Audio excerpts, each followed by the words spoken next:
পর যখন আমার স্বামী বাড়িতে ফিরে আসবেন, তখন হয়তো তার ওযু করার প্রয়োজন হবে অথবা তার পানি পান করার প্রয়োজন হবে।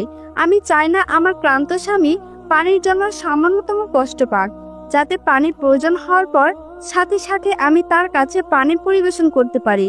এই কারণে এই পানি নিয়ে আমি বসে আছি।